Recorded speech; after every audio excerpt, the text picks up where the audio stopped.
And welcome back to another episode of Maker's Corner.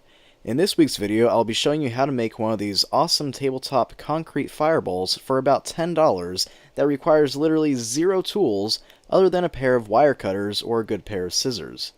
So if you're ready, let's get creative.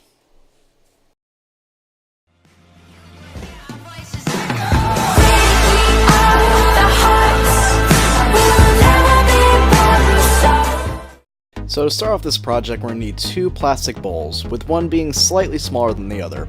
I picked up mine from the dollar store. Now we're going to start by coating the inside of the larger bowl with oil, and then we're going to coat the outside of the smaller one. I'm using vegetable oil here, but you could really use anything you want, such as olive oil, canola oil, motor oil. You get the point. Just as long as it's some sort of oil, it should work just fine. Now to be honest, I'm definitely probably using way more oil than I really need to, but it never hurts to use more, as it will ensure the concrete comes out of the mold properly later on. Next, we're going to prepare a concrete mix that I picked up from my local hardware store for about $4. I'm using a quick setting concrete, so I need to work fairly quickly here. I start this process off with a separate plastic bowl for mixing, and I'm just kind of eyeballing the approximate amount that I think I will need. Then I add water and start mixing the contents of the bowl very thoroughly.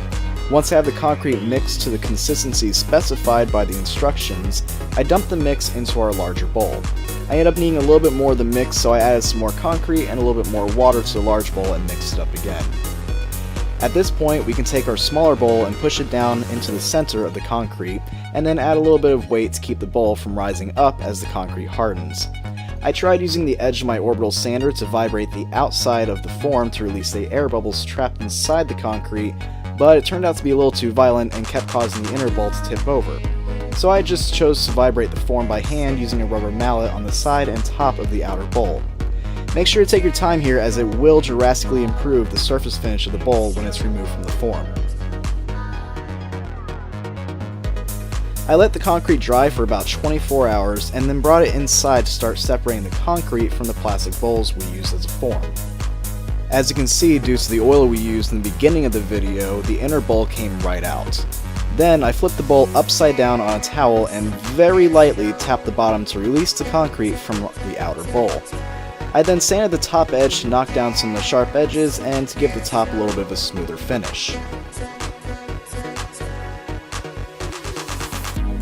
Now we can move on to the wire mesh.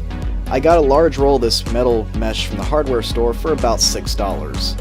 I just used a Sharpie to trace out the shape of the bowl and then grab my wire cutters to cut along the line that I just drew. I would very much so recommend wearing a good pair of gloves for this step, as the wire mesh can be pretty sharp and a little unforgiving if it ends up sticking you. And now that we have our circle cut out, we can use the concrete bowl as a guide for cutting and shaping the wire to fit inside our bowl properly.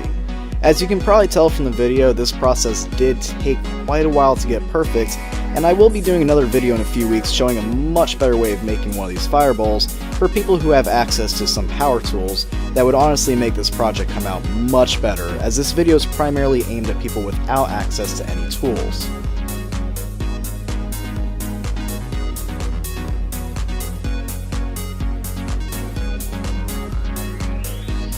Now that the wire mesh has been formed, you can take your fuel of choice and set it in the middle of the bowl. Put the protective metal mesh over the top, and then add your rocks or colored marbles of choice. I got these rocks at the dollar store. It came in a pretty good sized bag, and for $1 you really can't go wrong. So now that all that's left is to light this sucker up and admire your work. And that just about does it for this week's video. Don't forget to like and subscribe to Maker's Corner today, and also make sure that you hit the little bell icon so that you're notified whenever I upload a new video. I try to release new content once a week, but if you subscribe and hit the little bell icon, you'll be notified if I end up being able to upload a little more often. Anyways guys, thanks again for watching, and I hope these videos motivate you to get creative and try some fun projects of your own. But that's all the time I have for today, so as always, I will see all of you around the corner.